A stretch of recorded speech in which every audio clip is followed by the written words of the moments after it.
Il était entraîneur des espoirs et je l'ai eu comme entraîneur. Tu l'as eu aux espoirs? C'est lui qui m'a viré des espoirs d'ailleurs. Ah, Toi, t'as des super entraîneurs. On viendra. Non, mais que toi, ça et Louis. Alors Louis, Ah. bon, pour rééquilibrer un peu. Je m'en vais tout de suite ou? Non. Pour rééquilibrer un peu, j'ai quand même celui qui m'a sorti en pro, c'est quand même Aimé Jacquet, donc il bat tout le monde. Monsieur, je me la pète, c'est Aimé Jacquet. Voilà. Donc, Ah, il aimait beaucoup les défenseurs, le jeu offensif, il sait pas ce que c'était, oui. qui aimait? Non. Ah, je suis dur. Bah, souviens-toi. T'es milieu, donc tu Les peux dire critiques ce de que tu l'époque, veux, on va pas je refaire. joue pas Pour les jeunes qui nous regardent aujourd'hui, 98, c'est loin quand même déjà. Ouais. Mais au départ, était on pas ne nés. rêvait pas avant la Coupe du Monde. On est d'accord. C'est sûr. Ouais. Et puis devant, Il en a pris plein la tête. si tu me rappelles des buteurs devant, ils n'ont pas marqué beaucoup de buts. Voilà, c'est pas sa faute quand même. Guy Varche. Il y avait Diomède, Guy Varche, ouais. Sa faute quand même. Dugarry, C'est du Gary, contre l'Afrique du Sud. qui était. Ouais. Non, mais Il y avait des joueurs pour les servir, mais ils ont pas. Ouais. ils ont bien servi. Ça arrive. Ils ont bien servi. Oui, ils auraient pu jouer au PSG parce qu'il n'y a pas de neuf au PSG. Donc, C'est jamais simple les rapports entraîneur-joueur en foot, on le remarque, hein, souvent. c'est pas que c'est pas simple, c'est que. Ou t'es aimé par quelqu'un et après t'es taillé quoi derrière. Ça arrive. Malheureusement, ça arrive. Ça dépend de ta sensibilité, ça dépend de ton fonctionnement aussi. Si tu as besoin. Moi, j'ai besoin de communiquer. Donc, si j'ai quelqu'un, on parlait de Louis, si j'ai quelqu'un qui parle pas, c'est très compliqué. Parce que Louis ne parle pas, hein, Fernandez. Il parle beaucoup à la télé, mais Ah, oui, d'accord, en oui, dehors de ça, quand tu lui demandes pourquoi tu joues pas et qu'est-ce que tu dois travailler, il parle pas. Ah oui. Et là, c'est compliqué parce que c'est quand même la base de nous. Quoi, Non mais ça veut dire que notre t'es jeu. peut-être aussi le chouchou de celui d'avant, t'étais capitaine quand même avant. Ouais, non, mais. Tu vois, non mais je veux dire. Ah oui, bien sûr. Non, mais certainement. T'étais capitaine du PSG, t'arrives derrière, l'entraîneur. Certainement que ça a joué et que c'est évidemment. Psychologiquement, je sais pas, tu vois, je vais pas faire du Paulo Coelho, mais. Non, bien sûr. Mais ouais, certainement. Mais après, ça n'empêche pas le dialogue. Ouais. Et moi, j'étais je défendais un maillot et un club. Je défendais pas un entraîneur, Ouais. malgré que j'aimais beaucoup cet entraîneur. Ça change rien pour moi, en fait. T'as eu des présidents aussi charismatiques, t'as eu le grand Michel Denisot quand même. Que j'ai vu au match là. Denisot, Bietri, il y avait derrière. Le meilleur, ouais. J'ai eu Denisot. Denisot, c'était le meilleur. C'était le meilleur. Je l'ai eu un an, ma première année. À Paris, quand je suis arrivé, c'était le meilleur parce que c'était quelqu'un d'assez discret qui savait intervenir quand il fallait.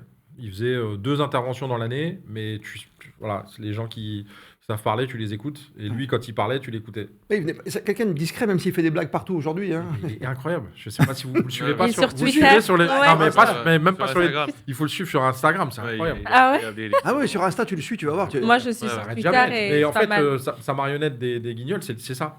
Il fait des blagues tout Moi, le j'y temps. croyais pas. Il remet. Non, mais c'est vrai. Depuis les réseaux Un sociaux, ça personnage. va, j'ai compris maintenant. Ouais, franchement, il est Et fort. quand tu rencontres pour la première fois Denisot, que ce soit journaliste ou.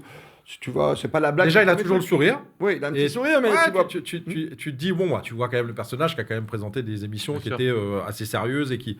Mais derrière, il est incroyable. Incroyable. Eric Rabressantra, c'est toute l'histoire du football à Paris aussi, de Nancy, tu le disais, avec des histoires incroyables. Toi, tu as été victime de la première remontada finalement du PSG. On a beaucoup parlé du Barça. Mais je me Exact, souviens de toi avec la exact. Corogne, ce match incroyable. Exact. Je vais pas te faire de mal, hein. Mais je vais pas te parler de Ravanelli. Ça fait pas de Je mal. te parle pas de On Ravanelli. peut parler de Ravanelli. Savoir je s'il y suis avait faute vacciné ou pas maintenant. entre Paris et Marseille, tu vois. Mais il y la avait Corogne. faute, donc non, je plaisante. Non, Il y avait pas faute. Il n'y a pas faute, je le dis comme ça, même si. Voilà, c'est fait. Ouais, il y a pas faute. Pas faute. Mais non, surtout, non, mais la Corogne, c'est un. Si vous Vas-y, recite. si vous connaissez pas l'histoire, on mène 3-0 là-bas Mm. à la mi-temps. On revient et là, et c'est là où Louis fait un peu, il sort, il fait plein de changements et on perd 4-3. En deuxième mi-temps. On a pris 4 buts. C'est quand t'es rentré, quoi. Et je suis rentré à. T'es rentré, c'est au vrai. Ouais, non, je suis rentré à 3-1. Ah ben oui, bon. Oui, bah, T'as pas non, le droit. pas 3-1. T'es rentré sur la fin. À 3-2, ouais, un truc comme ça, ouais, je sais plus. Bref, mais donc. Et je vais te raconter une anecdote que Vas-y. tout le On monde peut la a garder pas sur entendu. Radio Sport. Ouais, vas-y. Je peux la garder. Il n'y a pas si longtemps que ça, Louis m'appelle. Parce que je fais, tu sais, dans l'équipe, tu as toujours un truc. Les anciens, oui. Parole d'ex ou machin, tout ça. Je parle, tout ça, et on me parle, et on me demande qu'est-ce qui pouvait. Il aurait pas dû me faire rentrer, ouais. Éventuellement, non, mais éventuellement te faire rigoler. Une anecdote et tout ça. Alors, je lui dis, bah oui, évidemment qu'on rigolait sur les, parce qu'on connaissait le personnage, on connaissait le mec, Luis Fernandez, quand il faisait ses présentations d'avant-match, il y avait toujours ça partit toujours en vrille parce qu'il y avait toujours des Il se trompait. ça n'empêchait pas le sérieux, mais tu vois que au niveau des mots, il se trompe. Ah, et bah, il c'était fait des Louis. choses. Donc c'était drôle. Je Avec mets les juste joueurs. ça. Donc je mets ça dans le journal. Je reçois un appel Masqué? Une fois. Non, le numéro, je connais pas. Ah oui, tu connais pas? Non, je reçois pas un appel, pardon. Je reçois un message. Il me dit tu crois que j'ai pas vu que tu t'étais baissé sur le troisième ou quatrième but contre la Corogne. Je te jure, c'est vrai. Je reçois ce truc là. Et là je me dis je te jure. Et là alors moi quand je reçois un truc comme ça, je te dis c'est bon, je suis parti, tu vois. Donc je reçois, je dis OK. Alors je dis bonjour Louis, ça fait plaisir d'avoir des nouvelles depuis tant de temps.